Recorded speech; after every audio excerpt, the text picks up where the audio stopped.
Welcome back, ladies and gentlemen, to your favorite podcast on the internet covering all things entertainment. It's Entertain This. Entertain This. Oh, that was really nice. We got a lot to go over tonight, so let's just start it off right now. Of course, I'm Alex. I'm Michael. And I am Nick. And this is our May the 4th Star Wars Extravaganza. We got a lot of people to talk to today. We've got a lot of awesome Star Wars related content to cover. So we're not going to tally with any more of an introduction. We're just going to get right into it with our very first segment. Let's do it.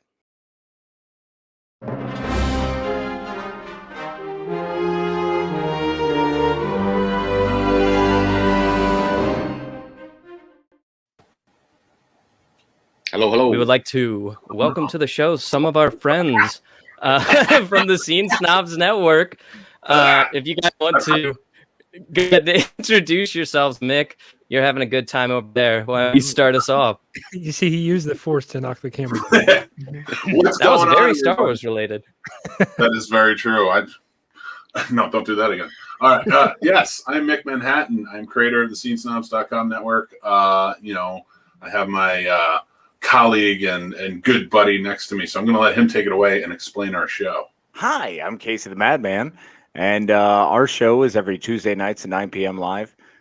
We talk about the sexiest and most exciting things that are geek and pop culture and movie related so that we can bring all the exciting news to your ears and faces. Beautiful voice. Yeah. And I'm Zack Wiseman, the louder half of Some Nobodies. You can see all 1,000 of my shows literally any minute of any day of the week. We go over anything that is not sexy or exciting because that's what Mick and the Madman go over. So, mostly our show Talking Upstream is on Sundays. We have a live version, Twitching Upstream. We do a movie review called The Real Boys. And Some Nobodies is taking over the content universe. So, yeah. That's it. Yeah, we do the sexy stuff, but Zach's brains are incredible. Really are. Yeah. The full package over at the Scene Snobs. Yeah, for sure. Thank you guys for coming on. I gave you guys a quick briefing of what we were kind of looking for in your guys' segment, and I have been messaging you guys the past couple of days. And we want to thank you guys for coming on the show. Your expertise is required around here, as you may have seen in our intro. It is not something that we can cover. So I'm going to kind of give the mic over to you, but first as a kind of prompting question. This is growing up Star Wars, watching a Titan kind of become what it is.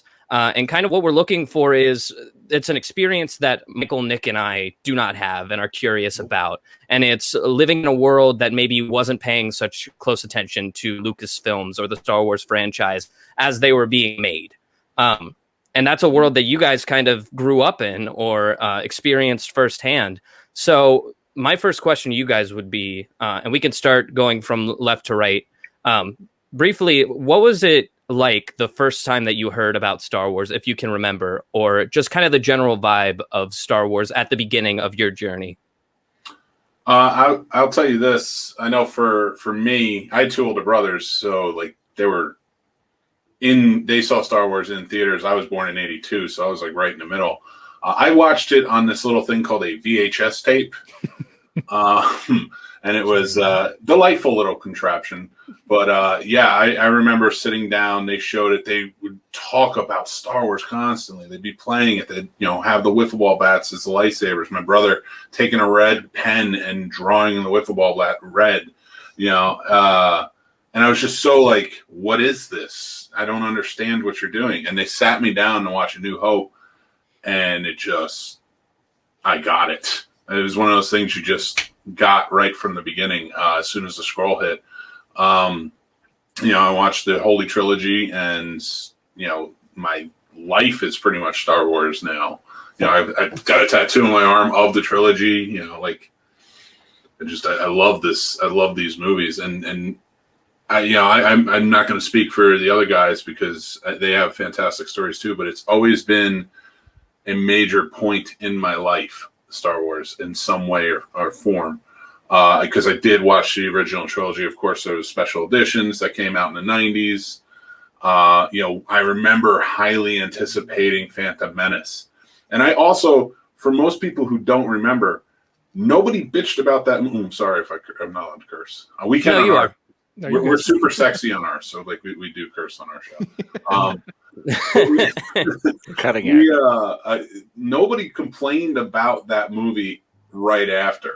It had to set in. Like, it was by like VHS. I think more people started complaining when that came out, and people were definitely complaining by Attack of the Clones.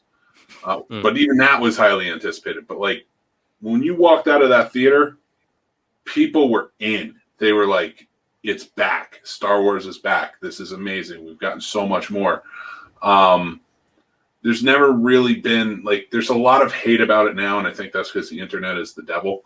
But Star Wars has always been around. And I'll tell you what, my kids watched all of the live action movies last year, like during COVID. I sat them down, and my 9-year-old was really into it, and my 4-year-old was like, Star Wars, whatever. This is amazing. They both loved every single one of them. Even the Ewoks? Even the Ewoks. They loved every single one of them. And when you grow up, I never stop loving the Ewoks. I don't care what anybody says. I love the Ewoks. Mm-hmm. Jar Jar's a little much. But Ahmad Best still deserves, recognition for what he did. Thank you, Zach. So at different points in my life, I grew up a nerd, so I grew up getting beat up. This was the way it was. And I loved comic books. I loved Star Wars. I loved all things movies. So you got beat up for that stuff back in the day. I don't know if they do that now. But when I say beat up, I mean head hitting bricks, type of stuffed in lockers. Yep. Oh, yeah. Stuffed in lockers. They would rip your stuff up. And Star Wars was a big one that people picked on a lot. But my friends and I, we loved it, and we were into it, and we held on to that love forever. But I've never met a person who finally sat down and watched Star Wars and didn't like it. That's just me. I'm not saying they don't exist. I'm just saying I've never met a person that sat down and watched Star Wars and didn't like it. And you know what? It's still such an amazing trilogy. It's an amazing series of movies. Even the new ones, were something to be, gawked at by kids. That's for kids, man. They loved it. Mm-hmm. My kids sat down and were like, Rise of Skywalker is amazing. And I'm like, sure. But I love the original trilogy, but it's for them. So, seeing all of that, like, throughout my life and seeing it from all points, Star Wars, my bond with Star Wars is even stronger. Yeah, for sure. I mean, that's like one of those classic tropes that Star Wars has brought to the table, along with so many others. Is the like nerd who loves Star Wars and wears like the graphic tee who gets pushed into a locker. Like, you see that parodied everywhere. Yep. Oh, yeah. The Madman's got there it. he is, right there. That was I was our waiting rock. for it.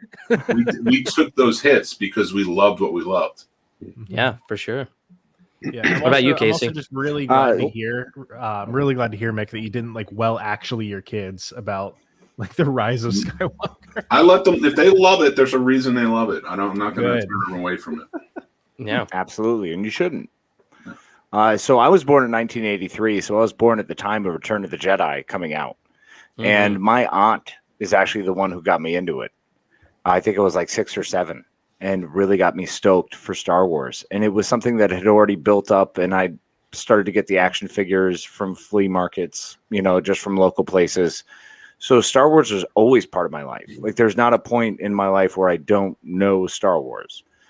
Now, Star Wars was also one of the things that, as a big nerd, I was able to make friends very easily with. Was one of the few ways I could open up to other jocks, other people in other friend groups and things and other cliques. And Star Wars was like a defining thing that we could always come together on. Mm-hmm. So Star Wars has always been in my life. I mean, when Phantom Menace came out, I actually skipped school to go see it. And it was like the one thing I did that was like, oh, I'm a bad kid. I'm going to go skip school. So excited for a Thursday afternoon showing. It was stupid, but it was awesome. It was so rad. And to share that. And I think that's the biggest thing with Star Wars. It's a shared community, because even going to Clone Wars or Attack of the Clones, I was in the military at that time, and I'm hanging out with 5 or 6 other guys who you would never think. Like, they were the guys who stuffed me in lockers. That was my life, as Mick said. Those were the bullies. But when it comes to Star Wars, you were able to find common ground and then interact. So Star Wars has been something that not only has been around for a long time and always been fantastic in my life, but it's always been a bridge. It's always been something that I've been able to meet and reach out to other people. And it's almost the first thing we can all agree on. Everyone can always agree on, oh, yeah, I'm a Star Wars fan. You're a Star Wars fan. We're all Star Wars fans. And then we can always fight over what little infighting we choose to do. Whether it be Ewoks or shit, or that Jar Jar Binks is annoying. Like, whatever you want to do, whatever you want to battle over, it's fun to do because you're in a safe space. And it's something that you're able to share bonds with. And I mean, I still have friends to this day that I barely talk to, but if there's a new Star Wars movie coming out, probably going to go to that midnight showing. Yeah. So it is pretty exciting to always have that through the years. Casey, Mick and I are a couple of them. Yeah. I mean, we have pictures of us at the different premieres, like, of Star Wars, because that was like our thing for a while. And we felt like kids again. Yep. It is something within you that just excites your soul a little bit. It gives you that sense of adventure that is so rare and frightening and uncomfortable. And a lot of people, it just doesn't happen frequently. So it was a cool thing to experience at a young age that just existed my entire life. So when you talk about, kind of being the babies, as y'all are here on Entertain This, you young cats, we old folk remember this as being, this was a thing. It's always existed for us. It's always been part of who we are, and it has kind of formulated and shaped nerd culture. Mm-hmm. Yeah, I didn't expect to be the oldest person on this panel, which is, I think, it's upsetting for me. But so I was born in '78, and Star Wars had come out just a year before. And my dad, I grew up in a backwater hillbilly part of Maryland. And my dad was a guy who didn't get past the 8th grade. He went to the Air Force to be a mechanic, and he grew up on a farm. He wasn't really like a dad. He was a man, who took care of his stuff. But there was just something about Star Wars. Like, we never played baseball catch. We never did a football catch. We didn't do stuff like that. But for some reason, we lived across the street from I'm not sure why that's funny. I thought that was a sad part or whatever. We lived across the street from. I was weeping a little bit. Yeah, I'm sitting there feeling for it. I think that's why we're the old guys and they're the young guys. Right. It was the doing a football catch that got me. We never did a football catch. That was the line that got me. Oh yeah, so I'm still getting bullied by a bunch of tweeners, which is great. Anyway, so we got the north and the south up in here. We get it now. Let's get to this movie that I love so much. But we lived across the street from a drive-in movie, and I remember my dad at the youngest. He told me he was even younger than I can remember, but I remember he would walk over and we would sit on top of this person's roof, which was my dad's friend, and we would just take me out to the drive-in on top of a roof, and we would just watch Star Wars. And it was kind of the thing that we did every single year around the holidays for some reason. And it was odd because he had a VHS tape that he recorded it when it came on TV once, so we'd watch it with the commercials too and fast forward it, and then he would record some parts over because he thought they were a little bit too violent for me. So this was way before the culture of obviously the internet or anybody really talking, except for magazines that you would read and cut things out and give to your friends, oh, have you seen this? Or, weird radio programs you'd hear at nighttime. but then, so I started working at a Blockbuster Video in 1996, and that was my very first job. I was like, 17 years old, and I was like just the king of movies. And I worked there with like guys that were about 6 and 8 years older than me, and they would give me movies every single day to take home. It's like, you need to watch this. This is your homework. You can't be a man unless you know what this movie's about. And it's like great movies like American Me, and just some beautiful movies like Akira, and movies that people just need to watch in their life. And every single week there was always a new hope in that thing. And I'm like, dude, I've already seen this. And they're like, hey, you have to understand this movie is something special. So fast forward a couple years later, my daughter is born in January of 1999. And, we're all friends and fans. And the very first thing I ever let her see when her little puppy eyes open is, a VHS tape of Star Wars. The new Phantom Menace comes out in May of 1999. Now, being an insider because of Blockbuster, I knew that there was a preview to Star Wars. If you bought a ticket to see Meet Joe Black, you could see the Star Wars Phantom Menace trailer. So we would buy every single ticket of Meet Joe Black just to watch the trailer, because it wasn't on TVs ever. It was just in the theaters. The only way you could see the trailer is in the theater. So we would literally buy 7 tickets of Meet Joe Black just to watch it every 2.5 hours. And we wouldn't even watch the movie. I saw the movie maybe once, but we didn't sit for a movie. We only watched just the trailer. And then when the movie came out, now, you couldn't buy tickets online. You couldn't do any of that stuff. So you actually had to wait outside for a ticket. And they allowed you to wait for up to 2 weeks. So I was the number 2 person in line in this theater in Delaware. And I sat outside for 11 days in a tent to get tickets to go see Phantom Menace. I got interviewed by the newspaper, and they're like, why are you doing this? And every once in a while, like my wife at the time would come bring my daughter, and we would just sit in line for a full day. And people are like, what are you doing? And I'm like, this movie just means something more than just, lights and sounds. There's something about this that just gets into your soul and makes you relate to things that you should not relate to. These are space wizards and, playing with droids that talk to you while a bunch of weird shit is going on. But for some reason, when that first movie comes on, no matter what you're doing, it is a cell phone down movie. And you just I'm going to kind of get into this again. And, I review movies as part of what I'm doing right now. And I feel that there's not many perfect movies that have ever existed. Star Wars, the original trilogy, contains 2 perfect movies, and that is a feat that cannot be done, especially in sci-fi. Sci-fi is geared for people to fight. It is fiction, which means there's no real, but for some reason people fight about it. And like Mick said, everyone either fights about Star Wars or complain, but the thing is that the biggest people that hate Star Wars are Star Wars fans. They hate things because it never made them feel how special it made them feel the first time. But that's not a bad thing. It's a great thing because it made them feel something so powerful that they want that back, and they cannot have that back. So when you find out Phantom Menace is coming out, you're like, oh my God, it's back. Star Wars is back. What the hell? This is back. I just have VHS tapes of this. Then you watch this movie and you're like, okay, it's back. That's cool. I'll watch it again and again and again. And I'm like, wait, maybe this doesn't feel exactly like my Star Wars, but sure, it's Star Wars. And then Mick said when, Attack of the Clones came out, you're like, here we go. It's back in a couple of years now. There's no more waiting decades. It's back. And then you watch it, you're like, okay, it's Star Wars. I'm in. It feels cool, but something's really weird about it now. But but there is just something. And, I took my daughter to see this movie. She was 4 months old. And she sat in a carrier next to me, and she watched this. And this is one of the most loud human beings on the planet. I cannot make this child ever be quiet. She even talks. She complains about my cooking while she's sleeping. But when I took her to see Phantom Menace, this little ball of annoyance just sat still and eyes opened and just consumed this thing. And it's weird because not many movies you see with somebody and you can have a connection with. It's like, wow, that, what did you think? How did that, you go see like an alien movie. It's like, wow, that was cool. All right, whatever. Let's go eat dinner. But when you leave a Star Wars, you're like, so what did you think? How was that Star Wars? And even my partner, I'm married currently, and my partner and I, on our very first date, we were kind of chit-chatting, and it's like, what do you want to do? And she's like, I want to go see a Star Wars movie. And I was like, oh, and that's when Last Jedi just came out. And I was like, I've already seen it 5 times. And she's like, I just want to meet somebody that says I've already seen Star Wars 6 times, but I just want to see it with you because that makes it different. And I'm like, what, dude?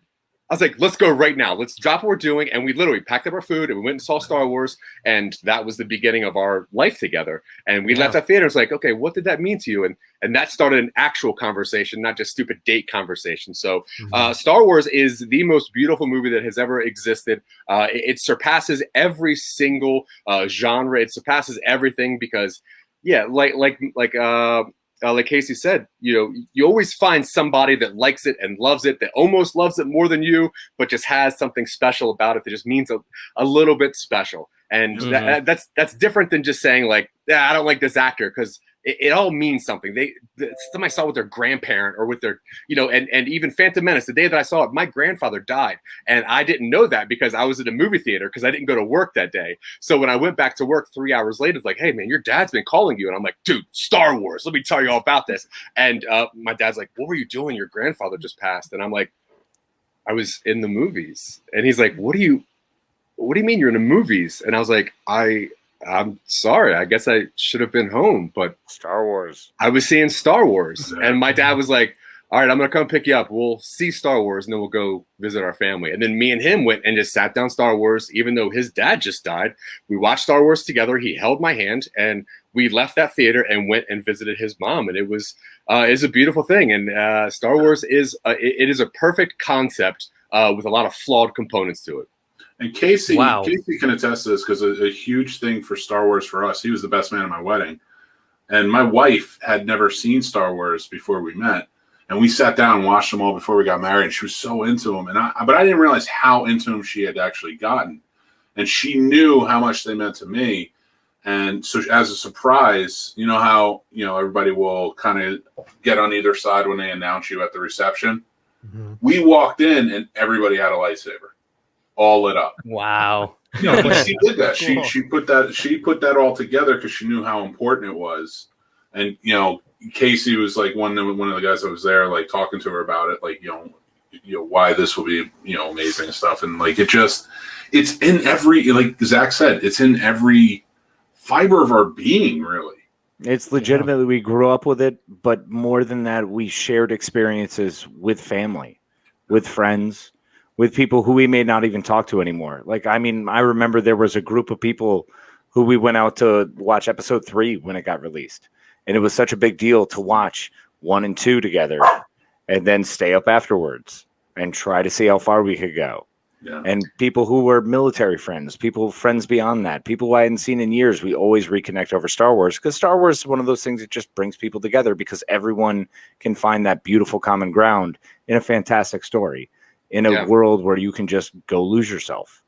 Yeah, it was cool. I mean, like before you could just watch the movie over and over again. Like when Phantom Menace came out, we would literally bring like notebooks into the theater. And when somebody's name was mentioned, we would write their name down real fast. And we'd go back to our notebooks and try to look up their name and be like, is this somebody from somewhere? And then, when you watch like the pod race and there's all those people and without, having their name and clicking on it and going through the internet and be like, oh, here's their Wikipedia of all the people. It's like you would need to go back through your old books. And, even to this day, I would show you, but my room is a mess. But I still have, if I could count quickly, probably 45 paperback of all the Star Wars paperback that now is just legends, that doesn't exist in lore. But somebody told me once, like, if you want to know more about these characters, you want to know about Luke's kid, you got to get this book. And then you would buy that book and read it, then go get the next book. And, and the lore was in, paperbacks. And then the nerds were like, well, actually, I could tell you more about what happened to Boba Fett's armor, blah, blah, blah, blah. And everyone's like, nerds, that's not what happened to Boba Fett,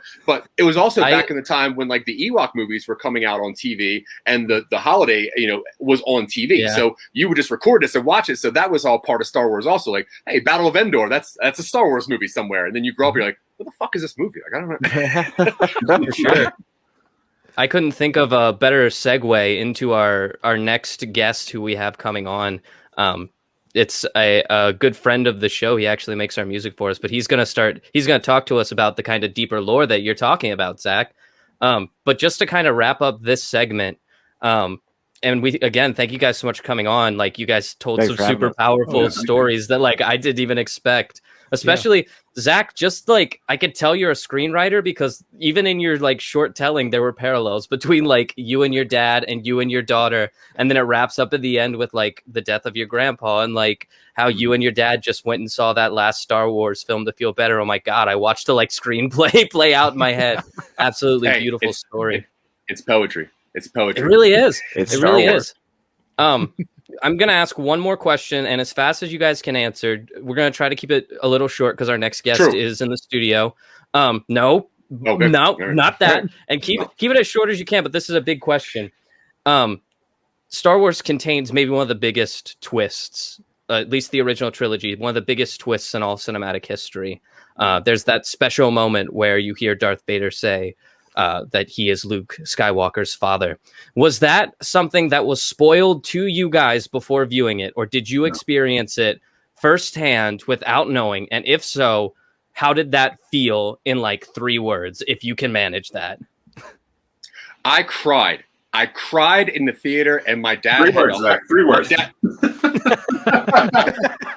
Come on. Cut his mic. It was truly amazing. It wasn't spoiled for me, and it was shocking.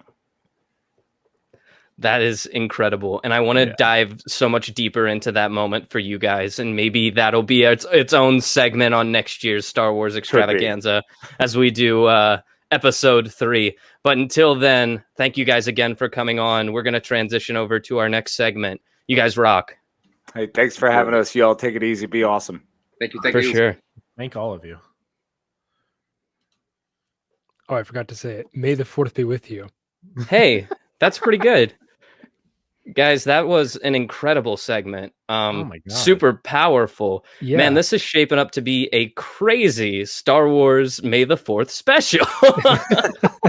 We got 2 more segments. Oh, yeah. Whoa. We weren't expecting any of that. It's just, wow. I was expecting crazy. Like, you know, because I'm stuck in like, 26-year-old head space here. It's like, yeah, the first movie came out when I was alive. Who gives a heck, Then I watched it, and then the internet hated it, and then made memes out of it, and that's how I experienced my memes today through Star Wars. So. Yeah, and I mean, I think the first time I heard the like "I am your father," it was on the Fairly Odd Parents. Like before I had even watched Star Wars, it was spoiled to me. Like I knew Darth Vader was Luke's father before I knew who Luke and Darth Vader were. So that's kind of super interesting. What it must have been like to not have that spoiled for you before the time of the internet and cable TV. Yeah, now it's just like a bit. You're right. We're gonna keep barreling forward though, because we are gonna try to keep this in a reasonable time and not do a 2-hour special because we're on a network now. So that being said, we're gonna bring in a good friend of the show, but I won't spoil it. We'll let this video do the talking for us.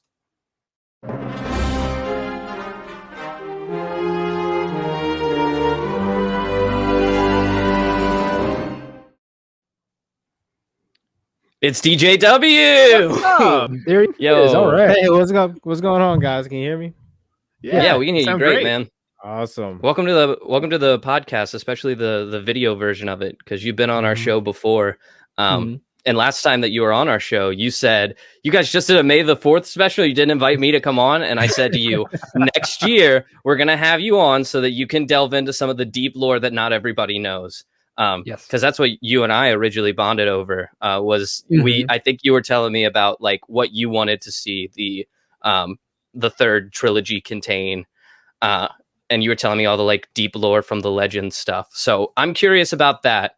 I'm just gonna kind of hand this over to you, and you can just inform us on some stuff you think maybe we don't know about the Star Wars.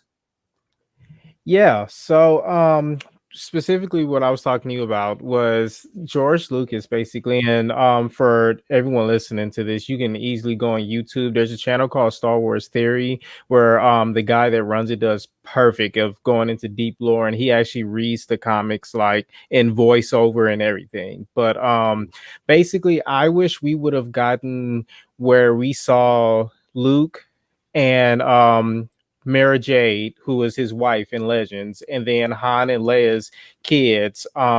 Basically, they took on that sequel saga, and it basically became Anakin Solo, who was Han and Leia's son. He that's where they got Ben Solo from. That's basically who it was. He was raised by them. was kind of hidden. His true heritage was hidden. You know, it wasn't told to him that Vader was his grandfather for a while. He was named Anakin for a reason, because the dude was just awfully powerful. Like at age 6, I believe there's a point in Legends where like he crushed a ship on accident, like a ship that was flying, like using the Force, he crushed it. Like, yeah, crazy. Like it to the point Luke pretty much was like, at a certain point, I don't know what I can do with him, because if he's, you know, continuing going up this power scale, at what point will I run out of stuff to teach him? Mm-hmm. So it basically becomes this war between cousins, you know, Han and Leia's other kids, you know, they I can't remember their names right now, but they had one other, and she becomes a Jedi, and then Luke has 2 children, a boy and a girl. They become Jedi, and it becomes this all-out war. Anakin Solo basically rebuilds the Empire. He's the new Darth Vader / Palpatine. And you know, it's this whole, like I said, I wish I had time to really dive deep and grab my books and sit here, but like I said, Star Wars Theory, great channel, they'll have all that. One thing I really wanted to tell you guys about was, when we think of villains, Vader obviously comes up, right? Like, he's one of the most iconic villains.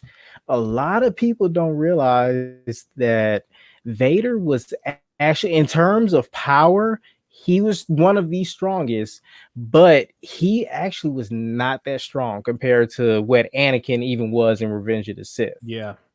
And I think what's interesting is Marvel just released, well, it's been coming out for a while. Last year they were releasing their Vader series, was basically explain his story in between the movies. And where it's explained there is that, you know, as we all know, Sith are most powerful when they're completely into the dark side, like they're feeling off their emotions, hatred, anger. Well, what we find out is Vader, in between, I think it's in between 4 and 5, he finds out obviously that Palpatine lied to him. He's searching to find out who Luke Skywalker is, why his last name is Skywalker. Is this really his son? He comes across Padme's tomb, and he sees a recording where he actually watches her death. Like, he see, like, it was recorded, you know, the scene in Revenge of the Sith where Yoda, Obi-Wan were there. He actually so in canon, Vader saw it on camera. And yeah. And so at that point, basically the comics explained that was the turning point. That was when the Anakin that was always there really started coming to light. And theoretically, from then on to, you know, episode 6, he technically was weaker because he wasn't completely, you know, immersed in the dark side. He had all these emotions. He found out he had been lied to. He realizes, you know, he was tricked. He didn't really have to do the things he did. And so a lot of people, I would say, I think there was a scale is what I was looking at. And between Luke and episode 6, the Emperor, Obi-Wan, and Mace Windu, Vader actually was weaker than all of those characters listed in terms of force strength. You know, it's crazy. Like, it's, one would usually like chalk it up to like the limitations of like technology at the time and like what they could show off, but it plays off so well when you go from like episode 3 to episode 4 and you see that power difference where it's like Anakin was this like incredibly strong force user who was like one of the best lightsaber duelists like in the galaxy, to the point where even like he kills Count Dooku essentially by himself. And then you go to episode 4 and 5 and 6, and it's like, he can't move like he used to. Like, he's essentially just like a walking tank at this point. Like, and yeah, it's crazy to see like how they go through and explain all that different like lore in the background. It's incredible how well thought out it is. Yeah, and those I know that the Legends comics especially kind of also go into like the minds of certain stormtroopers before they all became clones and like the journeys that they went on. And I know that there was one in particular, and I don't know the details of it. I don't know if you're familiar with it, but it kind of sculpted what later became the character in the newer series, whose name I cannot remember right now, but the Stormtrooper character who kind of Finn. Yeah, Finn. Finn. He kind of his story kind of turns into Finn's story later on in the movies. Yeah. Oh, yeah. I'm drawing a blank on the name, but yeah, exactly. And it's so many parallels, like you said, between what Disney did, with Legends, and like I think the guy, your guest before me, Zach, what he was saying, like I'm one of those Star Wars fans that I'm so submerged in it that things like that gets me frustrated because there's so much, I wish they would have done, and so much lore, deeper lore, and I feel like Disney just kind of pinched at it and was just like, yeah, well, whatever. Yeah. Yeah, I mean, Disney, I will say, like, Disney was in like a rough spot because while there is so much lore that they could have worked off of, at the same time, like a lot of that lore came from so many different sources that managing to like put a fully thought out and complete story together, granted, like some would argue they still weren't able to, but like to do that with how much was already out there would be near impossible. But yeah, no, I remember I kind of grew up a little bit on the Legend stories, like as like I was gifted when I was like 8, 9 or 10, like a 5-box set of the stories about like Luke's son. And I remember reading a lot about it, and having that in the back of my head just made so much more in the stories, just like more impactful and makes so much more sense. And that's really where, in like my opinion, a lot of those like Legend stories, they do a really good job of just being like additive to the experience. Yeah, for sure. So I guess my next question to you, Devin, would be, because you know more about lore than I at least know I do. Do you see a future for the Star Wars franchise, or do you think that these 3 movies are going to be kind of the bookend to all, or do you think there's something else out there that they could make movies out of? So I think I've been reading on the internet, and the sources that I am reading this from are the same sources that said, I don't want to spoil anything, but like the major guest appearances that happened in the Mandalorian, they were right about that. How episode 9 was going to end, they were right about that. So they've been pretty accurate. From what I'm reading and what's been told is that Disney is in the works of, so Disney Plus is where they're going to kind of continue on with what they've done to a certain point and kind of build on, the Ahsoka series we have coming up, the Mandalorian, the Boba Fett. They're going to do that lore there. But in the next few years, they're talking about basically kind of doing like a multiverse thing. So the sequels that we just got, won't actually, like, eventually it's kind of going to be, it's going to exist, but it's going to be erased. So they're going to say, okay, I don't know exactly how they're going to bring that about, although there is a multiverse that does exist in Star Wars. That's another thing. A lot of people don't know that in the Darth Vader comics, they announced, and that's actually how he went back to actually talk to Padme. He built his castle on Mustafar is actually a time machine that he found and was able to build. And so there's actually multiverses and time travel in Star Wars now canon. Wow. So with that, with that, it's a huge drop. Yeah, I know. I forget. with that, Disney, and I think they purposely did that in the comics so that, going forward, when all of a sudden Rey is somebody different or is non-existent, it makes sense, because then you can go back and look in the comics and be like, well, wait, Vader actually traveled back in the past and almost brought Padme back to life, but it just didn't work. It didn't work because he was too conflicted. He wasn't pure. So the time essence didn't allow him to do it and stuff like that. So I think there is, be getting new stuff. Nice. I know that there is a universe, at least I have seen kind of pictures or maybe like fan illustrations where somehow Anakin survives the Darth Vader experience and becomes like a light version of Vader, but like he like doesn't wear the mask anymore, and like he's still like all burnt up, but now he is a Jedi once more. Wow. Yeah, that'd be amazing. I would love to see that. I would love to see that. If honestly they started doing some what if scenarios kind of like that. Like originally, I would love to see George Lucas' original plan for the series when Vader died. He had two things were gonna happen. The first one he thought of was Luke was when he takes off his helmet. Luke was actually going to be in such turmoil because of his father's death that he couldn't save him, that he put on the helmet and said, "Now I'm Vader." And he was supposed to be the villain for the next 3 movies after that.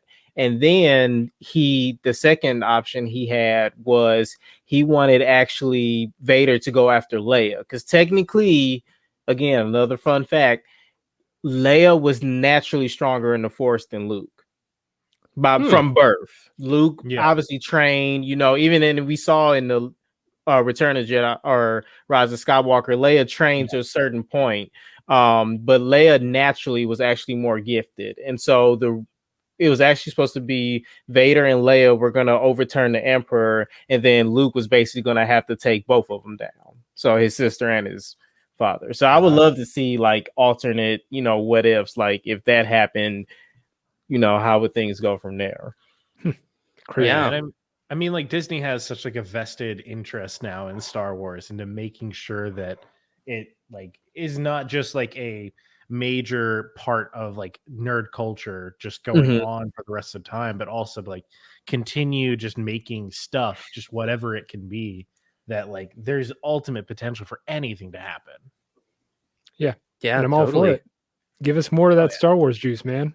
Oh yeah, and I think what they're doing with Disney Plus is brilliant too. Like the shows and series, give people a break from the movies. There's so much tension and aftermath from that. So I think if they give us some good TVs, the Obi-Wan series that's coming up, I think that's about to be brilliant. Like I'm ready for it. Yeah, we have Hayden Christensen back. Aren't they bringing Ewan McGregor back too? yeah, he's playing. Nice. That's gonna be so sick. I'm so excited for that. Yeah, it's gonna be good. I hate that it's a limited, like it's not gonna have multiple seasons, which I understand. But I mean, again, me being a Legends guy, there's a lot that Obi-Wan did between 3 and 4. Like he's encountered non-spoiler alert, a familiar foe that you're aware of before the original trilogy. He's countered several times in between 3 and 4 and other characters, and I feel like they could do more. But if it's a good 6 episodes, I think it's going to be like 6-hour-long episodes, then I'll take it. They're probably going to follow like a similar approach to like Falcon and the Winter Soldier of just like telling like a longer form but still like contained story. I like those. Yeah, they're digestible because with the movie it's like it's a 3-hour-long block. You have to adjust your day accordingly, and you got to sit there and you got to watch the entire thing in one sitting. But with episodes, I mean, you can knock it out in one night and just sit on the couch, and if you want to watch more, then you got to wait for the next Friday and the next Friday and the next Friday, and then keeps coming back. Along with that, like you're getting these like 6-hour-long episodes. Like you're getting a lot more content. Oh yeah, you get a lot more out of it than you could with the movie, and that's what I'm really excited for. I loved the Mandalorian. I loved the Boba Fett little tie-in that they had in there. Sorry, that was a little spoiler, but it's not. Look, Boba Fett. Okay, he's in there. You should have seen that coming. You got the Mandalorian.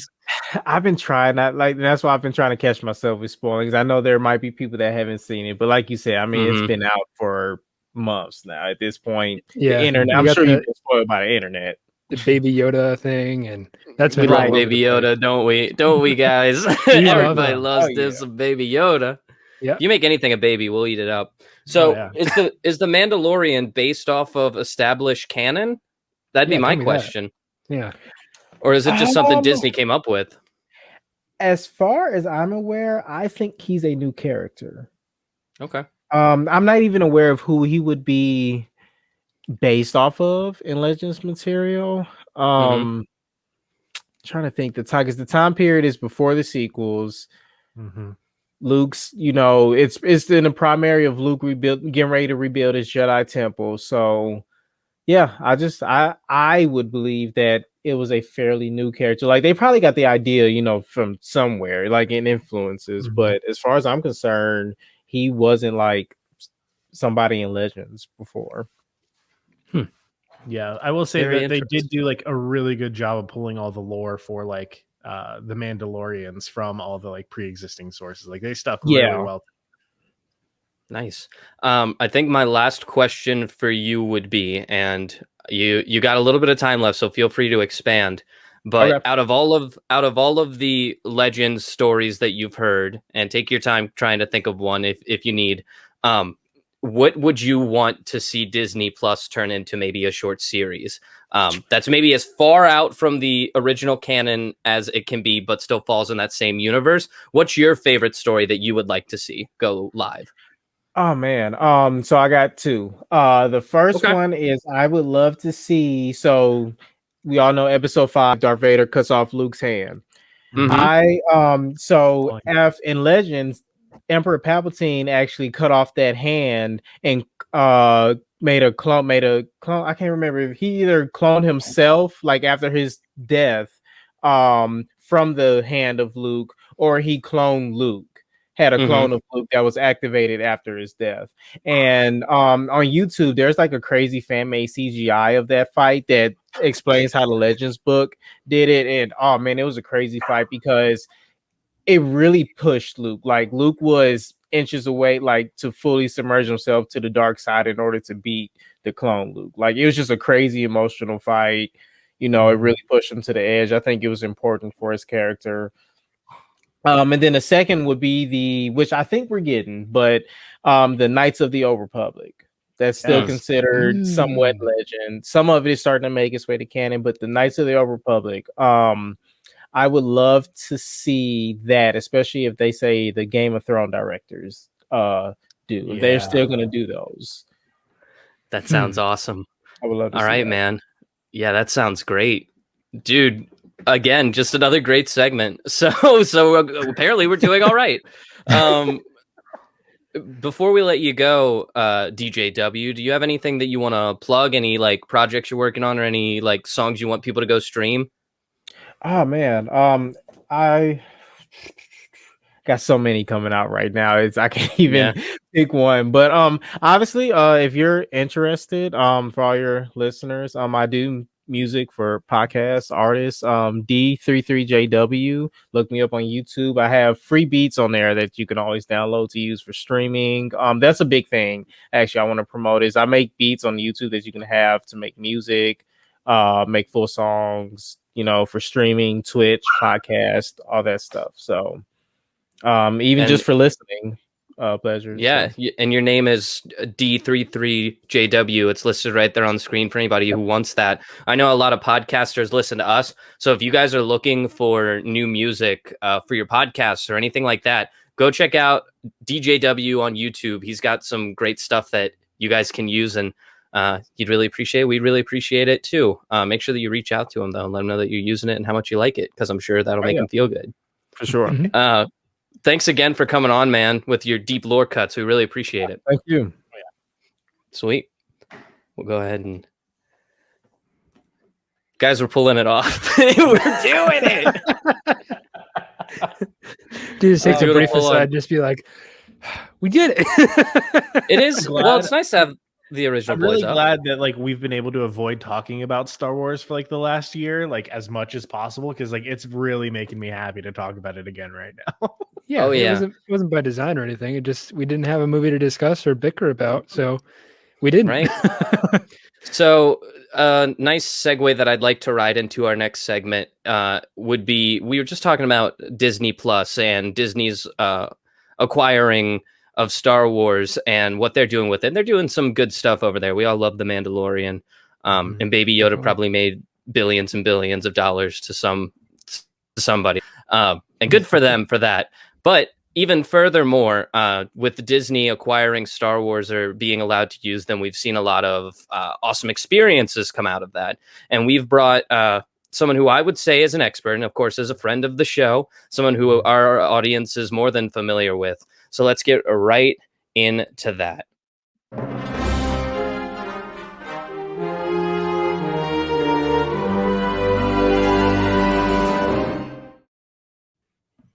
Welcome to the show, Nick Wolf.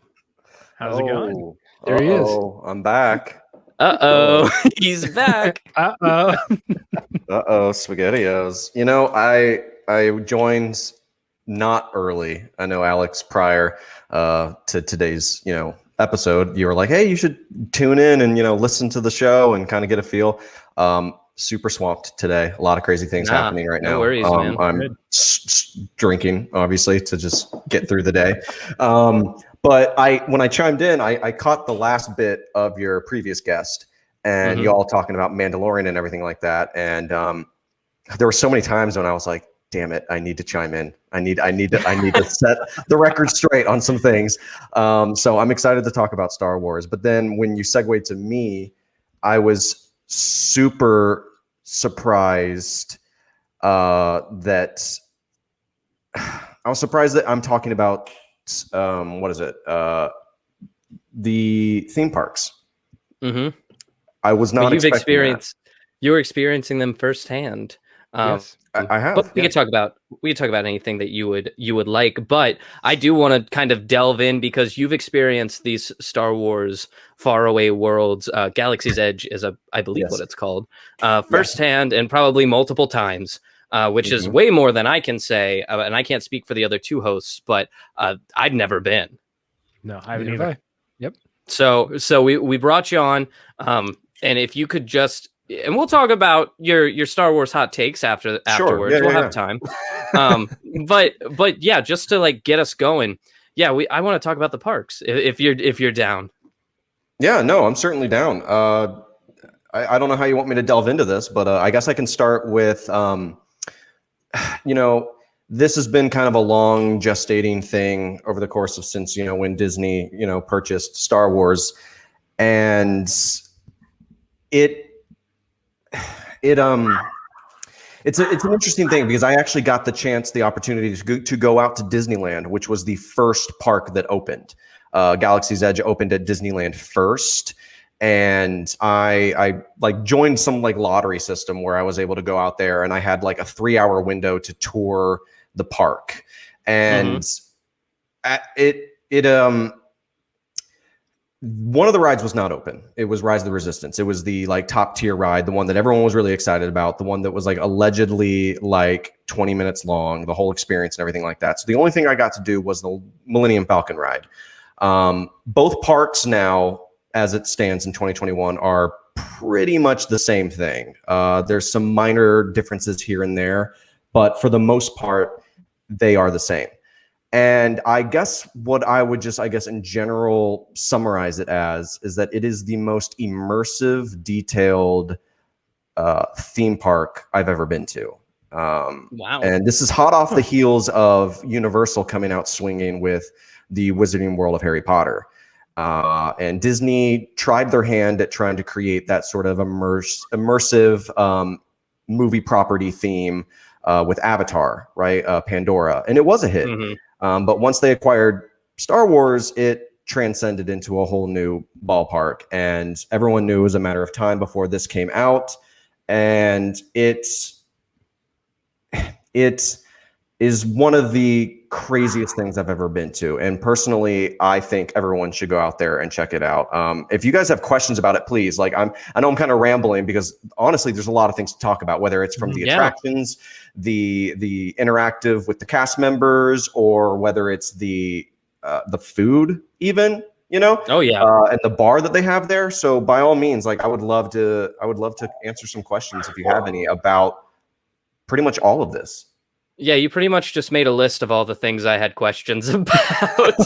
So if we just want to go ahead and delve straight in, my brain. let's start. Can we start with the food? Because I'm a little hungry. Yeah, let's start with the food. Start with the food? Sure. Yeah, sure. We got to. There are two, what I guess I would say, restaurants. They're food, quick beverage service. You kind of walk up. Docking Bay 7, I believe is what it's called. And then Ronto Roasters. Ronto Roasters is, I think, my favorite. They have this thing called the Ronto Wrap. It's this pita bread thing with a long sausage in the middle, and it's got cheese and some slaw and this really interesting like spicy like chipotle mayo sauce on it or whatever. The cool thing about that restaurant in particular is that the ronto, like the sausage that they're cooking up, there is a like thing of meat like on a fire pit stick, and it's being like slowly like churned and like they're like cooking the meat there, and it's being cooked by the engine of a pod racer. Oh, that's cool. So it's just like sitting overhead, and it's just like roasting that thing. It's super delicious. I mean, for the most part, I mean, aside from the fact that like the cutlery and like the plates and the dishes and just the overall atmosphere of it is very much in line with Star Wars. The Docking Bay 7 one, you're like in a cargo bay thing, so there's like a bunch of like like boxes and like things hanging overhead, like transport stuff. And like there's a the other thing I can think of that I've had at Docking Bay 7 was called a fried Endorian tip-yip. Endorian, so Endor, the forest moon of Endor. It's sort of like this like fried crusted like chicken fillet over mashed potatoes and a bed of vegetables with some gravy and stuff. Super good. They also have just like popcorn and various other food sundries that you would expect from the theme park fare. The two things that are food and beverage wise that I think are super unique, and honestly like you have to try them when you're there, is first and foremost the blue milk, the blue and the green milk as seen on The Last Jedi. When Luke Skywalker squeezes the tit of that creature on Octo. So that was such a throwaway thing that I don't think should have been made, but it is anyway, and I'm happy it is. And now you're happy do it what yourself. like the scene exists? Yeah, I'm happy that it all exists. I didn't know I wanted it until now. Yeah. Give me that milk. Yeah. You're probably wondering though, you're like, milk in the hot Florida sun or California sun, like how is that? Well, it's not milk. It actually contains no dairy whatsoever. I believe it's got like some like coconut. It's got like some coconut stuff in there. The green one, I believe, is more earthy. It's like just like overall like a core matcha, like green tea sort of situation. I wouldn't really be able to know because I don't like tea, and I've never had that. So now that's a hot take. I would say that is a hot take. That I'm not a fan of tea, and that I've never had a matcha tea or whatever. Warm take. It's a warm take, just like the beverage. It's lukewarm, I would say. Lukewarm. Let's wrap it back around. Hey, oh, see, I didn't even see that. I did not. That was unintentional. So well, we're professionals, so we see all of them. You're on the top of your game. You're looking for all of those. You're looking where you can jump in there and oh yeah, toss out a pun anywhere. You're right. The blue, I would say, it's more fruity than the green one, which is more herbal. They're very, very good. They come very small. I would say is like the one thing I don't like is that like the portion size is very not great for the price. It's like $7 or $8. You can also get one that is in alcohol. I think there's like tequila and there's like a rum one. So if you're into that, they have that option available. But I think one of the coolest things, food and beverage wise, is the cantina, Oga's Cantina. The inside of this thing is incredible. The attention to detail, the seats, the written text on the walls, and the music, the DJ. It's led by DJ Rex, who he is the same droid type that was the pilot on the original Star Tours. Before it was C-3PO, it used to be this droid. DJ Rex. He's now a DJ. He's changed professions, and he's always spitting out some tunes. He's talking to the guests as they come in and stuff. And there's a lot of really, really great drinks there. They have I think it's either a beer flight or a bourbon flight, and they serve them in the teeth of a Rancor.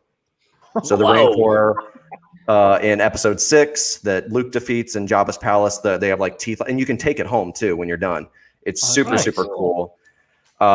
There's also a unique beverage called the Fuzzy Tauntaun, I believe is what it's called. And it's got foam at the top of the cocktail that makes your mouth numb. What? Very cool.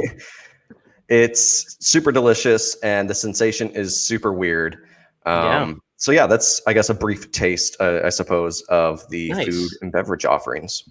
Okay, so we probably have time for two more of your listed accoutrements or whatever. Accoutrement, yeah. And I think what I'm most interested in, and my fellow hosts can chime in if there's perhaps something they want to hear about, but it would be the experiences that you can like do while at the park that kind of throw you more into the Star Wars world, and the character interactions and how those are maybe themed. Those are the two that I think I would enjoy hearing about, but by all means, if you boys want to hear something else. Thumbs up. Yeah, I mean, the only other thing that I can think of that I want to know is, did you build a lightsaber and did you get a droid? Yeah, and that was the experiences, I think. Oh, man. So those are the two things I really care about. And if you didn't, have you been near people who have, or have you watched it happen yourself? So there's a lot there to unpack. So the two questions that you had, Alex, they kind of go hand in hand as far as like the experiences that you can do and the interactivity as it pertains to the cast members. Then we might be able to fit in a third thing. I think we might be able to, and I'm going to try to go quickly because there's a lot to talk about, and it's super interesting stuff. So stuff that you can do. So there is a thing called the Star Wars data pad that you can download through the Disney Play app on your iPhone, Android, respectively. And in there, you create your own character, you write your own name or whatever. And when you go into the land, there's a virtual map that you can use. And there are little QR codes hidden places in the land that you can scan, unlock puzzles, and you can get credits. And then there's also like quests and stuff. So you can like almost like Skyrim or like Fallout, you can have character interactions with people themed in the land. And you can be like, okay, I'll do this job for you. And you can choose what allegiance you are. You're either with the Resistance or the First Order. So depending on how you interact with certain objects in the land, you can tune audio frequencies. There's like these radio towers, and you can hijack them to intercept and hear conversations from characters in the land. And you can choose what to do with some of those things. And there's like a like tug of war happening on the app where it's like the Resistance versus the First Order. And depending on how many people are actively contributing, by the end of the night, you can see who won the First Order or the Resistance, like who took over the land, so to speak. And the credit system. So back when this was first announced, there was a lot of talk about how, and there still is talk, that the data pad and the credits that you get, you earn credits actually depending on your performance in the Millennium Falcon ride. So you eventually, they say, you'll be able to use those credits to barter and purchase drinks at the cantina, or when you go to the coolest gift shop there, which is called Doc Ondar's Den of Antiquities. It's this huge animatronic alien creature that is the proprietor of that establishment. And he's back there like moving around. And they said when this was first announced that you would be able to, like with the cast member from Disney, you would be able to be like, hey, I have these credits. Could I get, that for this price or whatever? And then the alien, you can like barter with him and basically get discounts and stuff like that. That has yet to be implemented, but this was stuff that they talked about like as they were like unveiling what this park would eventually become. That is what they are hopefully going to get to. And like another thing that they're hoping to get to, and this is not quite related to the parks because it's not open, but the Star Wars hotel that they're building that's almost done. It's a 2-day, 2-night excursion. They have patented, and there's no actual video footage of it, but like you can look at the patent for it. Disney may have figured out how to make a real life lightsaber. Because at the hotel, at the interactive hotel, there is a section in there where you will be able to like go into a lightsaber dojo, and you will be able to like hit like kind of how Luke does when he has the training things and he goes psh, psh, all those things. They recently, this is like within the past month or so, they've like the leaks of the patents have come out, and it's a lightsaber and there's no blade to it, but they swear up and down you'll be able to click something and like a light will come out of it and you'll be able to vroom, vroom with it. Don't know what that looks like exactly, but it's it is going to be interesting. That's a lot of info to drop on some big Star Wars things that we can't let that go. Yeah, just teasing that out there to kind of wet people's whistles. But back to the, I guess, interactivity of it. you know, Kylo Ren and his First Order stormtroopers, they show up every once in a while. They do this like little show out in front of his TIE Echelon, which is actually a unused vehicle from the Colin Trevorrow version of Episode 9. So they actually took that TIE model and just put it in the land. So he does a show. He interacts with the audience. He walks through the area. Rey can be seen walking around, and she will talk and interact with you. Chewbacca. There's also a character named it's not Rey Sloan. My bad. Oh my gosh, I can't remember her name. It is a girl, and she interacts with you. And she can basically engage you for quests. And this kind of ties back to the whole thing I was telling you about, like the Datapad app, is that there is an undercurrent of interactivity of like, you can help people in the land and they will remember you and your allegiance or your disregard for wanting to help them. And it basically is helping shape your experience there at the land. No, I have not done the droid thing. I have not done it. I've walked in there. It seems interesting. It looks cute, but like, it's like 120-ish or whatever bucks. And I personally, for my money, I would rather get build my own lightsaber. I did buy a legacy saber. I bought Kylo Ren's legacy saber. It's a really heavy hilt. Like, you could knock someone out, maybe kill someone by like tossing it over their head. Like, they don't mess around. So I got that and the blades for that. But the lightsaber building experience, I have seen that firsthand. I went in with someone I know. It's this really, really great experience. The cast members are incredible at like creating this like illusion. Like when the door opens, they're like, quickly, get in here before the stormtroopers see us. They don't know we're here. And then they're like asking you questions. And then they're like, this kyber crystal purple was used by Mace Windu. This kyber crystal was used by Rey, and all these things.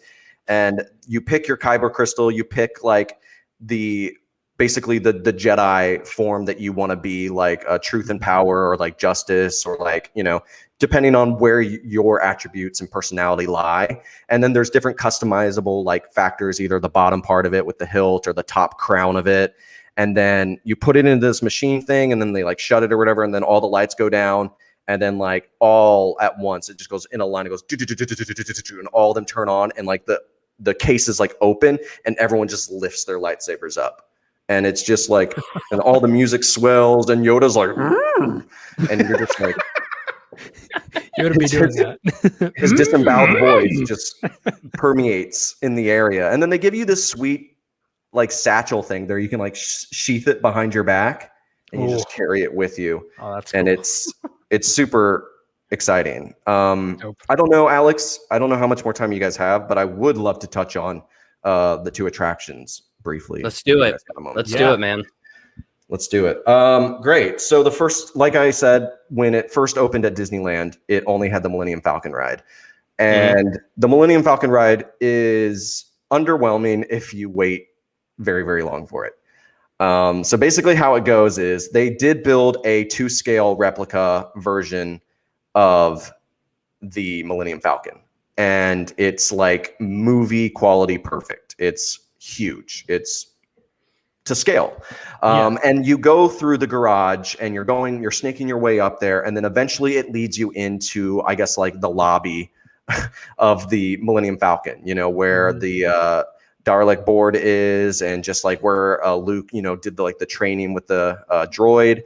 And like, so the chessboard's there and everything, and you can sit and you hang out there and basically wait to get on the ride. So you can take a moment, take pictures, enjoy it. And then you and your party or whoever else are given different roles. The ride can fit 6 people. There's 2 pilots, there's 2 gunners, and there's 2 engineers. And the engineer is quite honestly the worst part, because you're all the way in the back of the cockpit of the Millennium Falcon. And your job is basically to press all the buttons that light up when the pilots screw up and they are like flying and hitting shit. So you have to keep the Millennium Falcon flying, basically. You have to do repairs. Then the gunners, They can set it either to automatic or manual, depending on the difficulty they want to do. And when ties show up, they have to hit the buttons to shoot the ties, to get them off your back and basically to clear the way. And then the pilots, there is an up and down control, and then there's a left and right control. So you and the other pilot have to work in unison to keep it flying right. If you veer off to one way or go down to one way, you can hit something. The ride shakes, lights flicker, and the damage goes down, right? And then also, I think it's on the right side is the hyperdrive. So it gets to that point where you have to pull the thing and then it goes when you like fly. That's awesome. There are a few, depending on your performance, there are a few different outcomes that happen. Like if you're doing really, really poor, and if you forget to pull the hyperdrive at the right moment when you're making your escape from Corellia, you end up in an asteroid field and you have to like navigate through that to land back on the planet of Batu. They have said in the future that they're going to create different missions that you can go on. So it'll be random. So maybe you'll go to Naboo, maybe you'll go to Tatooine. So they're going to evolve it over time. Easily the best thing is to be pilot. And if you're going solo, it can be random. It can seriously be random. I've ridden it as an engineer, and I've had 2 6-year-olds piloting the Millennium Falcon, and it's just chaos. It's utter chaos. And when you get out, if you do terrible, when you leave, the hallway out as you're exiting the cockpit will be damaged. Lights will be flickering. There'll be like smoke coming out of the walls. But if you do well, it's pristine. It looks great. That's so awesome. And then the last one is Rise of the Resistance. This is easily the best thing that maybe Disney's ever made. It starts with a pre-show. You're ushered into a room. Hologram of Rey pops up, tells you there's a mission we got to go on to. BB-8 rolls out, and it looks amazing. It's like 2 scale. He's amazing. And then the doors open. There's a full-sized X-wing. You can see BB-8 in the little cockpit thing area, and you are ushered onto a transport vehicle.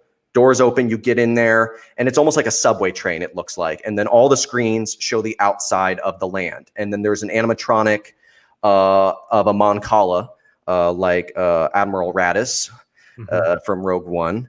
And he turns around, and there's a 9 nub up there too. And they are talking to you, and you fly off, and you can feel it moving. And you're like, oh shit, we're taking off or whatever. And you see the land beneath you leaving. You fly into space, you're intercepted basically by the First Order, that you get caught in their tractor beam, and it pulls you into a Star Destroyer. And you're in there, and you can see all of like the lights flashing as you're in a dogfight and stuff, and you get pulled into the Star Destroyer. The same door that you walked into opens back up, and you are in the Star Destroyer hangar. And there's a First Order guy that walks up and says, you guys are all under arrest, get out. And you walk out, and there's a battalion of First Order stormtroopers just staring you down. And you can see outside is space. You can see TIE fighters flying around. And then they usher you through. You go through this. You're inside there. You go into basically a prisoner cell. So after they kind of assign you, and they're all being dicks about it too, because they're the First Order. So they're like trying to be mean. So these are intentionally angry, perturbed Disney cast members. So it's kind of fun because you can kind of get in some arguments with them, and they'll just stonewall you and then just tell you basically to shut up and keep moving. Then you get into this room shuts. There's 2 stormtroopers up there, and then Kylo Ren comes, and there's this really cool effect where like he uses like the Force on you to like get in your mind, and like the room like goes completely dark, and like all of the sound, it feels like is sucked out of the room. It goes boom. And like you can feel it in your bones, and like the room shakes, and then he lets go, and all the lights come back on, and you're like, oh shit.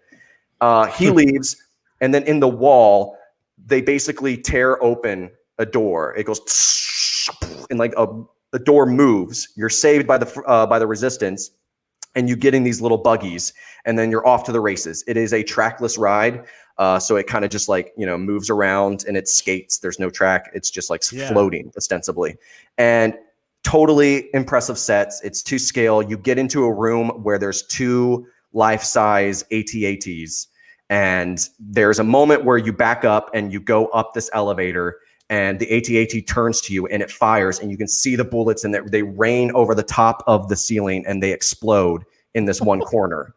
And then just quickly getting to the end, there's an altercation that you have with General Hux and Kylo Ren, where he sees you on the flight deck as the Resistance comes in to save you guys. You back up and you try to escape him. Oh, and then you get to this room, and you're pointed to it, and you can see Kylo Ren in the distance, and he's like staring you down, and he lights his lightsaber and he walks towards you, and it's like coming at you, and you back up into an elevator shuts, it's moving, you're like, okay, where are we going? And then you hear a lightsaber crackle, you look up, and a lightsaber is coming through the ceiling, cutting a hole above you, trying to get you guys in. So you back up, escape that, and then basically, depending on if Kylo Ren animatronic's working or not, if he's not working, there's a screen for like the outside of like the space part. His TIE fighter will come up and he'll do the interaction there. But if his animatronic is working, you turn a corner and he's right there, and he like holds you like this, and he like pulls you closer to him, like so the vehicles come closer to him, and then he pushes you out and then pulls you back in, and then you can see a TIE fighter out the window spinning, boom, and it hits behind him. The wall behind him breaks open, a paneling falls, and this gush of wind, like, and he like gets sucked out basically. And then you speed out, you turn around, and then you evacuate. You get in this little elevator thing, and it shuts. You hear the lock, and you can see outside other drop pods. And this is the coolest part. The ride, you're on there, and it just goes, and you just drop. And there's, I don't know if it's 5 feet or whatever, but you get that sensation of Tower of Terror where you're like, oh, and like it just drops, you're out of your seat, and then it like catches you, and you're like, okay, we're good. And then you fly back down, and then you back up, and boom, you're outside, and you're just like, because the ride doesn't begin outside. You're just like, and then they're just like, see you later. Hope you had a good time. Bye. Bye, guys. Quite possibly worth all the money in the world. Like going to Disney for that alone is crazy, and people that have ridden it would probably, who are listening to this, would attest and say that yeah, he's not exaggerating. It is unreal. And the cool thing about being a theme park fan, whether it's upgrades that we're going to get to Star Wars Galaxy's Edge, or even stuff that Universal's doing, is that every time one of them does something, the other one has to bite back. So we're always going to get something even cooler, something newer. I mean, obviously Universal just came out with Nintendo Land in Japan, and it's coming to the States and California later next year. So like we're in a good spot if you're a fan of this kind of stuff. Hell yeah. Oh yeah. Dude, for someone who came on and was like, oh, I wasn't really prepared for this, you just knocked it out of the park, I think. Oh yeah. Well, you get me talking. I'm like, well, I guess I'll do it. I guess I'll talk about it. Yeah, of course. No, came flooding back to me. A perfect ending segment before we drop into our traditional quick this, which I believe is also Star Wars related this week. And Chloe's going to be taking care of that for us, and that'll be after our promos. But before we even think of doing that, Nick, it was incredible having you on. You're always wise to the things in which we ask, and provide a great perspective on what you're talking about. For sure. I'm always happy to be here, guys. I love talking to you guys, and I love talking about fun entertainment stuff, which seems to be something that you guys like to do on this show. So I think we're all in a good spot for that. That's entertainment. It fits. Do you have anything that you want to plug before we throw it over to our promotional segment? No, but you can 1v1 me on Fortnite this Saturday, 9 p.m. Eastern. That's right. Hey, I'll be there. My PlayStation name is K9 Bunghole. Yeah, it is. Hold on. Get their ass. This is important because he didn't pick that name. PlayStation gave him that name. K9 Bunghole. I did not type that out. It's what they were like, hey, how about you be K9 Bunghole? And he was like, I think I will. Sure. Yeah. It was too good. I was like, you know what? I'm never going to get this opportunity again. So I just didn't take it. For sure. All right. Well, what a name. Thanks again for coming on, man. We appreciate it. We're going to close out here and then throw it to promos. Well, boys, back into familiar territory we go. We're about to throw it to the promos. And then Chloe's going to take us on a quick this, which is always exciting. But before we do that, do we have any final words for maybe our listeners or just for each other? I mean, the only thing I can think of is that like this entire segment was kind of a testament to what everyone in the first segment was talking about is, like Star Wars means so much to so many people and of all walks of life. Like nearly anyone can relate to it in some form or fashion, and it's just such a wide experience that you can get that it just means so much, and it's so cool that we have it in this world. Oh yeah, I mean, look at how many people we've had on the podcast tonight alone. A monumental number for us, definitely a record. This but was that an just goes to extravaganza. show. Yes. Oh yeah, that just goes to show the reach that Star Wars has, and I'm so happy that we were able to do this together, because at the end of the day, that's what Star Wars is for, is bringing people together to talk about Star Wars and to, be friends and nerds over it. For sure. We didn't bicker as much as I thought we would, and we didn't talk as much as we usually do. We had other people I do was it. okay with that, honestly. Even my vocal cords, they're getting old. Well, we're gonna hit promotions, but before we do, may the 4th be with you, and also with you, and with your spirit. Sorry. All right, boys.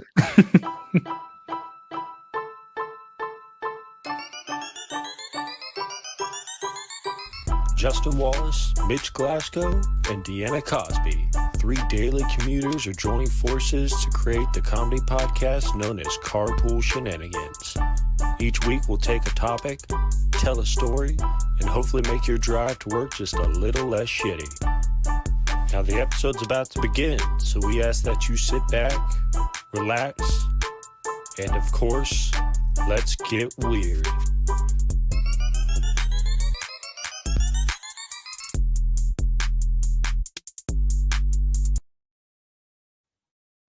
Hey, Cammy.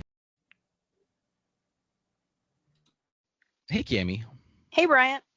What do Robin Hood, Vlad the Impaler, and Mothman have in common? IDK, what? Well, they're all topics on our podcast Mystery, where each week we discuss a new myth and the history behind it. That's Myth Story with an IE. See you then. Whoa! This really has been a crazy episode. Turns out that we're not only touching sci-fi and the matters of space wars, or Star Wars, if you would. We are also time traveling. Wow!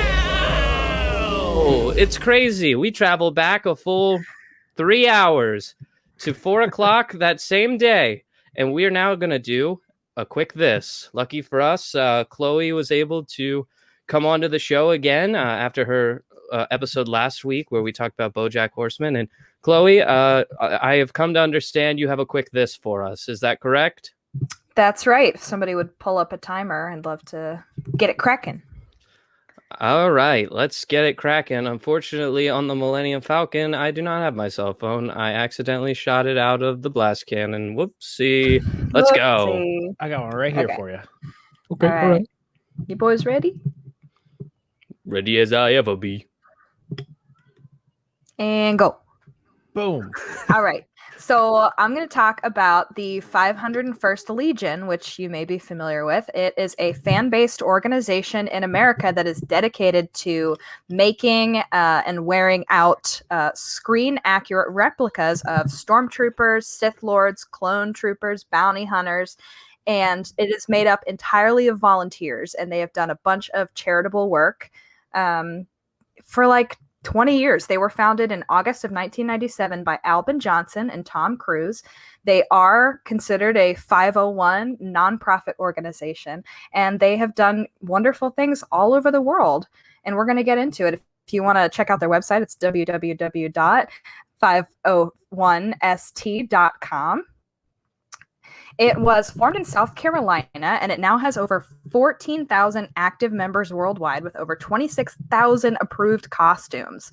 They're active on 6 continents, and they make appearances at casual, promotional, and charitable events, often at the request of Lucasfilm's fan events department. They're not officially affiliated with Walt Disney or Lucasfilm, but they are, according to Wikipedia, Lucasfilm's preferred imperial costuming organization, and its members were recently featured as extras in The Mandalorian. So if you watch The Mandalorian, you've probably already seen some members of the 501st, which is so cool. It just shows that if you're a super fan, sometimes it really pays off. Nice. So their mission statement is they are an all-volunteer organization formed for the purpose of bringing together costume enthusiasts from around the world under the collective Star Wars identity umbrella. The 501st Legion seeks to promote interest in Star Wars through the building and wearing of high-quality costumes, to facilitate the use of these costumes for Star Wars-related events, and to contribute to the local community through costume charity and volunteer work. And I'm mostly just going to talk about the charitable stuff they've done because I think that is so awesome. Yeah, we're all about it. It is Do it. definitely one of their highest priorities as an organization. They like to refer to themselves as the bad guys doing good. They regularly participate in events that raise awareness for charitable causes like walkathons, blood drives. They provide opportunities for fundraising through events such as their Blast a Trooper game, where donations are collected from the public to target these characters with Nerf blasters, which sounds so fun. I'd love to be at one of those events. Do you think they've ever done like one of those dunk tank situations? Because I know it'd be hard on the costume, but that would be so fun. That would be great. I don't know. Those costumes look expensive. Right. Yeah. Probably Probably can't get them aquatic stormtrooper somewhere, you know? Right. In September of 2016, the 501st Legion announced their commitment to a first-of-its-kind international endowment in a unique partnership with Make-A-Wish, which I'm sure we've all heard of. They provide, wonderful last opportunities for terminal patients. It's called the 501st Legion Make-A-Wish Endowment Fund. It will allow these companies to grant more Star Wars related wishes to children diagnosed with life-threatening medical conditions. The endowment fund allows Make-A-Wish to grant wishes, the first of an endowment of this kind for the Make-A-Wish Foundation. It does rely on contributions from its members and the public. With a goal of $150,000 in the fund by 2021, the endowment fund will grant wishes from the interest accrued. As the fund continues to grow, so will the number of wishes granted to these children. In 2016, they had donated over 182,000 hours of community service, raising over $889,000 in direct donations, and participated in events that helped raise over $46 million for charities worldwide. So they do a lot of good work. They raise a lot of money. They are very dedicated to doing good things, and they are seriously all over the world. I'm looking at a map of where there are units around the globe as of, 2018 or something, and pretty much the only two countries are like Russia and Africa that don't have what they call them garrisons. Those are local units. Squads are subdivisions of garrisons. You can be like different tiers of the organization. Outposts are the smallest Legion unit. And there are 16 different Legion costume detachments. And you should check out their Wikipedia page because it just goes on and on. There are so many cool. There's like a command structure for this organization. It's really awesome. So if you get a chance to check them out, or if you want to donate some money to them, that would be a wonderful cause in celebration of May the 4th. Yeah. That's my time. Yeah. How about that? Yeah, nice. I really like that. How many command posts have they captured? I don't know. 0. I've actually had a... Yeah, I don't think they captured Star Wars, the video game. I had a run-in with these guys when I worked a May the 4th at the Red Menace. They showed up, and they are extremely professional. And if their demands are not met, they give a little bit of pushback. So they expect to be treated as professionals. I can tell you that much. But they are some really cool guys. And their costumes are very and cool. girls, Chloe. I'm sure. Yeah, and girls. Guys is a gender neutral term for me. Sure. I really need to get on top of that. Stop doing that. It is. But Chloe, we thank you for making the time to come back on. I know you're also having a very busy week this week, what with all of your artistic endeavors you're undertaking right now, which we are so proud of you for. Thank you. So shout out to you. Happy May the 4th. And may the 4th be with you. And as with always, your spirit. Guys. Very okay. Yeah. Nice. Somebody's a former Catholic. So let's sign it off on this glorious of May the 4th episodes, this May the 4th special. Thank you guys for all tuning in. We've really enjoyed our time here. We hope that you guys learned something new and enjoyed all of the amazing May the 4th activities we had planned for you guys.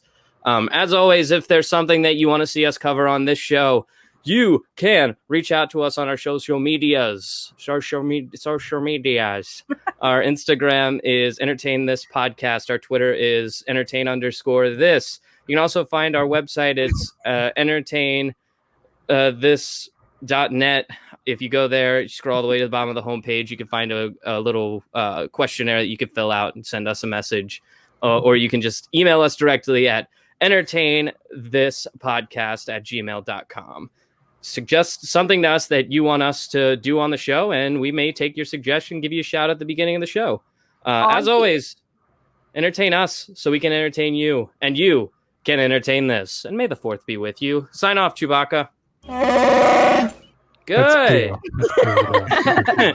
Bye, everybody. Bye. Bye.